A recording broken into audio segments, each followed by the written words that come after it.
Salut, c'est Maxime, on se retrouve aujourd'hui dans... Mais qu'est-ce que tu fais là? Bah, j'allais te le demander. Mais c'est ma chaîne, je suis toujours là. Oui, mais on parle aujourd'hui de la Reverso, donc c'est normal que le côté un peu plus sombre de toi soit là, non? Mais non, allez, va voir ailleurs. Oh.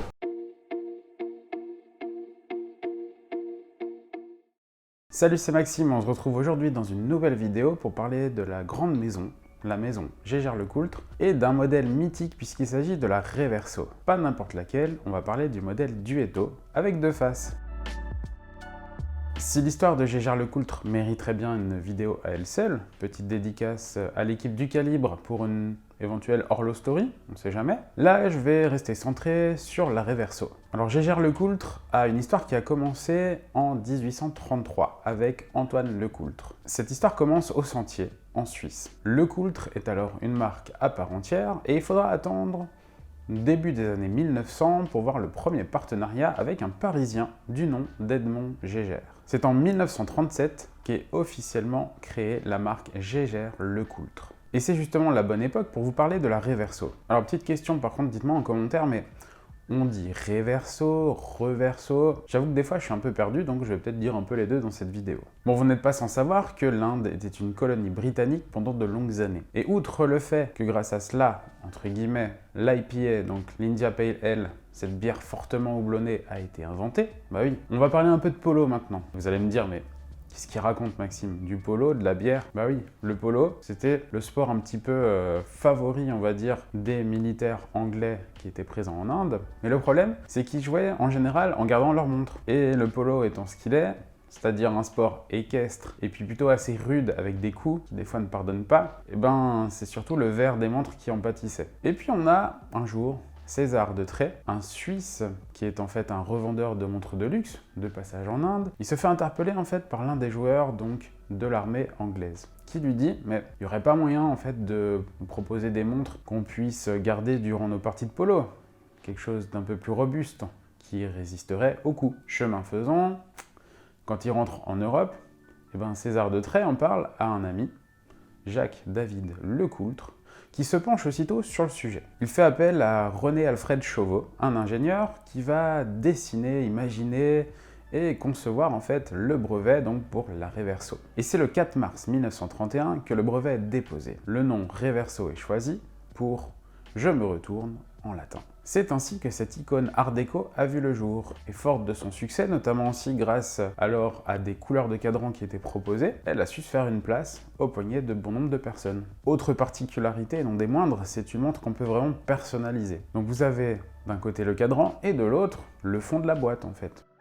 Eh bien celui-ci peut être gravé, avec des initiales par exemple, mais aussi avec des véritables dessins gravés. On peut même faire des véritables œuvres d'art, notamment grâce à l'émaillage. On a encore d'ailleurs de nos jours, au sein donc de la manufacture, des artisans qui ont vraiment un sacré coup de pinceau. La Reverso connaît un beau succès, jusqu'aux années 70, jusqu'aux années 70, et la crise du quartz. Et là, même Gégère-Lecoultre, c'est difficile pour eux, à tel point que il n'y a plus grand chose qui sort de leurs ateliers. Et puis on a un Italien, Giorgio Corvo, qui décide de commander tout le stock restant des Reverso. On parle environ de 200 pièces. Son idée, c'est de relancer un peu le modèle. Le problème, c'est que avec cette crise, il n'y a plus personne qui fabrique le boîtier si caractéristique de la Reverso. Donc il faudra bien 3 années pour pouvoir reproduire à nouveau des modèles. Et lui, ce qu'il va tenter et ce qui va réussir surtout, c'est de relancer donc cette pièce emblématique en commençant notamment par les poignets des jet-setters italiens. Et il y arrive. Petit à petit, le succès grandit, il dépasse même les frontières italiennes pour donc rayonner en Europe. Et c'est dans les années 80 que le renouveau de la Reverso se fait véritablement. À noter aussi, très important, que les équipes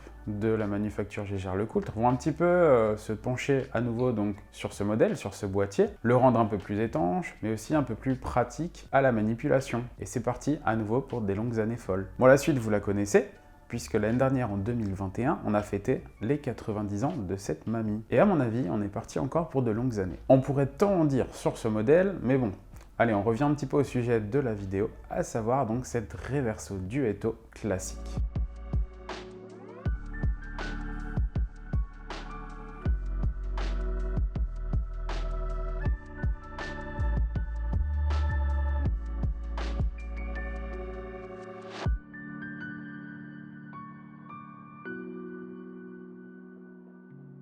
Alors pourquoi Duetto? Parce que vous avez l'heure des deux côtés. Oui, mais attention, il faut préciser que c'est la même heure des deux côtés. Et on a un seul calibre manufacture 865, d'ailleurs à remontage manuel, doté d'une réserve de marche de 48 heures. Donc là, on ne peut pas non plus avoir deux fuseaux horaires. C'est vraiment le même des deux côtés. C'est un petit peu deux salles de ambiance. Par exemple, vous avez un côté que vous pouvez utiliser pour la journée, on va dire le côté clair, et puis vous avez le côté noir pour la soirée, ou pour des soirées un petit peu habillées, plutôt classe. On est ici dans, on va dire, le minimalisme, à savoir qu'on a un boîtier en acier poli qui fait en largeur 23,05 mm pour une longueur, on va dire corne à corne, de 38,5 mm.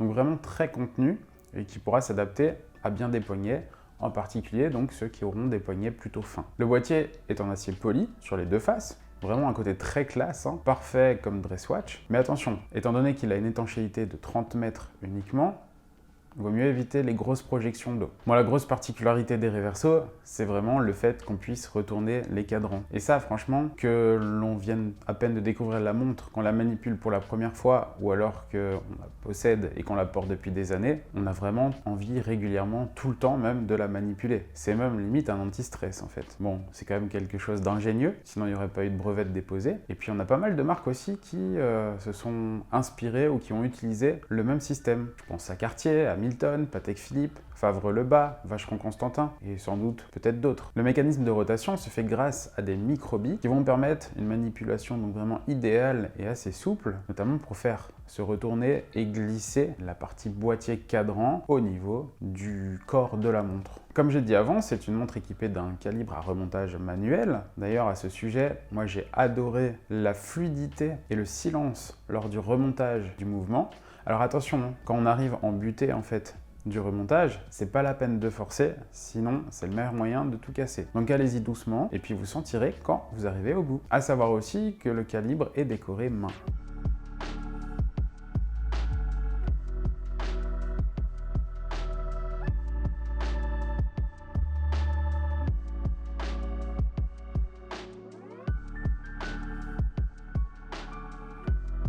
Sur ce modèle, le cadran, alors côté clair, côté argent, a un petit charme en fait que je trouve qu'on voit plus malheureusement en fait sur les modèles un peu plus modernes. On a ce qu'on appelle donc des chiffres de type floral qui sont tout en courbe, assez fins et qui donnent vraiment du cachet en fait à ce cadran. Maintenant, je trouve que les index en fait, les chiffres sont très, c'est assez droit et je trouve que c'est un petit peu dommage. Petite précision, cette Reverso est de 2009, donc elle ne se fait plus dans cette configuration-là. On retrouve le même modèle, mais en tout cas, comme je disais avant, le cadran sera vraiment différent et, à vie personnelle, aura moins de charme. Là, on est quand même vraiment dans la finesse, c'est une classe que j'arrive pas à retrouver donc dans la version actuelle. Alors personnellement, je suis vraiment fan de ce cadran qui est argenté, mais surtout aux finitions guillochées soleil. Vraiment très très beau. Je vous montre aussi du coup des petites photos du cadran, des gros plans comme ça, peut-être qu'avec un peu de chance,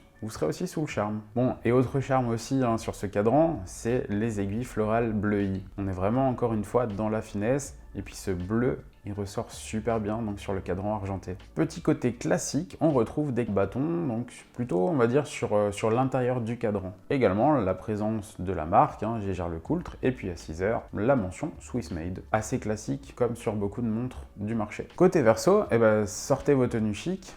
On sort. On va passer un petit peu dans la joaillerie puisqu'on retrouve un boîtier serti de 32 diamants, donc réparti à la fois en haut et en bas, qui s'intègre plutôt bien, avec classe en tout cas, dans l'ensemble en fait de ce cadran. Petit rappel aussi de l'autre cadran, c'est qu'ici on retrouve aussi un guillochage soleil. On a ici des aiguilles de type dauphine hein, qui s'intègrent parfaitement et plutôt discrètement donc sur ce cadran. Et je trouve que le compteur est subtilement mis en valeur par un cerclage poli qui va se trouver en fait, alors non pas centré sur le cadran de la montre, mais plutôt on va dire dans les 2/3 supérieurs. Donc ça change un petit peu. Et puis, bah, vous le voyez, on a la présence d'un 12 et d'un 6 comme index, on va dire numéraire, et des bâtons sur le pourtour du cadran pour représenter les autres index de façon plutôt très jolie. Mais c'est la petite touche un petit peu de poli qui rehausse l'ensemble de ce cadran noir. Pour continuer un petit peu dans les finitions, alors le fond de boîte, en tout cas de la partie qui ne bouge pas, ce fond de boîte en fait va être joliment perlé. Bon, après, il sera recouvert par les cadrans une fois qu'ils seront repositionnés dessus. Mais en tout cas, c'est un détail qui est vraiment très agréable à voir. Et puis, on a la partie qui sera au contact avec le poignet de l'utilisateur, qui sera, quant à elle, brossée. Sur cette montre, c'est un bracelet en cuir noir d'alligator qui est monté, équipé d'une boucle déployante, siglée Gégère Lecoultre. Alors, on retrouve aussi souvent cette montre avec un bracelet blanc. Bon, clairement, moi, le blanc, je suis pas trop fan pour les bracelets. Déjà, c'est salissant, et puis là, clairement, ça attirerait trop l'œil, en fait, sur le bracelet, et pas assez sur la montre, sur les cadrans. Alors que les cadrans, en fait, c'est ce qui fait tout sur cette montre. Ce serait vraiment dommage. Donc, bon point, à mon avis, pour le cuir d'alligator noir. Certains équipent aussi leur reverso d'un bracelet autruche. Après, c'est selon les goûts et les couleurs. Bon, qu'est-ce qu'on peut dire d'autre de plus sur ce modèle de la grande maison, sans faire une vidéo qui va durer très longtemps? Il y a eu tellement de déclinaisons, il y en a et il y en aura encore, je pense. Dites-moi en commentaire, en tout cas, si vous avez une Reverso, quel modèle, ou bien laquelle vous souhaiteriez aussi, pourquoi pas. Et surtout, est-ce que c'est une montre qui peut vous plaire? On parle souvent certification des montres, le COSC, METAS, etc. Mais est-ce que vous saviez que Gégère Lecoultre contrôle ces montres pendant 1000 heures avant de les mettre en vente? Vous l'avez sans doute remarqué, la montre est assez petite. Elle conviendra du coup à des petits poignets et pas forcément féminins. Alors vous allez me dire, ah, et les diamants, on en fait quoi? Et les diamants, vous trouvez pas qu'ils passent plutôt bien là quand on est côté face noire avec un beau costume? C'est relativement discret et puis ce serait pas les seules montres à avoir des diamants et qui pourraient être portées aussi par des hommes par exemple. Au niveau montre ayant des pierres précieuses, je pense qu'on peut demander à, aller au hasard, Conor McGregor ce qu'il en pense. Donc là, quelques petits diamants passent très bien sur cette montre. Moi, je me dis pourquoi pas aussi pour les hommes. Bon, du coup, vous êtes plutôt face argentée ou face noire? Dr Jekyll, Mr Hyde? Les deux. Des Reverso, il y en a toute une diversité. Des tailles, des formes, 2 aiguilles, petites secondes, complications, tourbillons. On a du quartz, remontage automatique, remontage manuel. On a vraiment une grande diversité. C'est une grande famille en fait, la Reverso. Difficile de toutes les répertorier, tellement il y en a. Mais en tout cas, je pense qu'elle a sa place dans une bonne collection. En tout cas, si on aime le style, si on aime son histoire. Je me dis, pourquoi pas, moi, un jour aussi. Ça me déplairait pas. Allez, avant de vous quitter, je vous encourage à vous abonner, à liker la vidéo, laisser un petit commentaire, actionner la cloche aussi pour rien louper des prochaines vidéos, parce qu'on aura des tests assez sympathiques à venir dans les prochains temps. Je vous dis à bientôt, salut!